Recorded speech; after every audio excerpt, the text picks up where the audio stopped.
Beyond the nuclear deal, has Iran changed since the election of Hassan Rouhani? After years of turbulence, heated rhetoric, and strained relations with the West, particularly during the Ahmadinejad administration, has Rouhani delivered on the promise of a more stable and less bellicose presidency? A veteran panel of Iran experts gathered at the Wilson Center to provide an assessment of President Rouhani's first 2 years in office. That's the focus of this edition of Rewind. Today we are going to deal with an assessment of Rouhani's 2 years as president. But I think what is also of interest is the changes he has been introducing domestically in certain areas. Let me just say, I've been to Iran 3 times in the last 18 months, and I've been covering Iran now for 42 years. I first went there in 1973. And it's quite extraordinary to see the pattern of change, particularly in the last 18 months. I think public expectations of change under Rouhani, unlike the early euphoria, have ebbed, and that there is less of an expectation that whether it's a nuclear deal or the first term of Rouhani is going to produce the kind of openings that a lot of people had hoped for, whether it's in freedom of speech or women's rights, that in a lot of different levels, expectations have been lowered.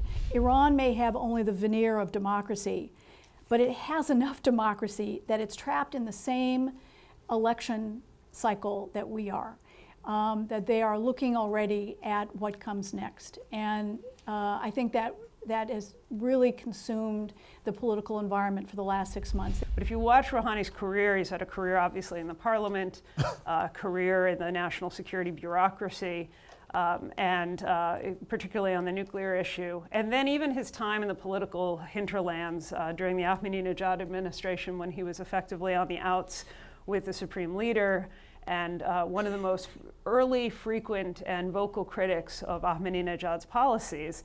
He often couched his opposition in terms of the impact on the economy.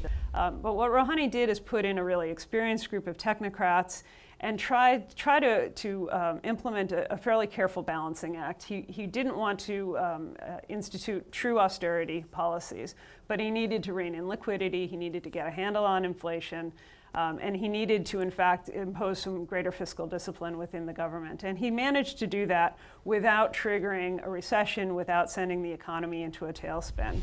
I mean, how can Rouhani get hold of the judiciary in order to control, this excess of human rights violation in Iran? It is true. I mean, the judiciary has been the obstacle of anyone who's tried to introduce any kind of change in Iran. It was during the Khatami's era. And it's been fascinating to watch how the revolution has devoured its own children. When you look at the fact that Khatami not only can't leave the country, he's not allowed to be quoted by the press now, former president of the country with a huge mandate. But one thing I think it is true, and it came out in the analysis of everyone, which is that given how people were crushed in 2009 and given what they see happening elsewhere in the Middle East, I think they've resigned themselves to the fact that this regime is around. It's not going to collapse anytime soon, and the pace of change in Iran is going to be slower than what we like. Bream was talking about how the sort of notion of death to America as your kind of guiding principle doesn't make a great deal of sense. Will that continue to be the guiding principle in an era in which we're now officially have an agreement with the Iranians on the nuclear program, or is that not as tenable as an operating principle going forward for the Iranians?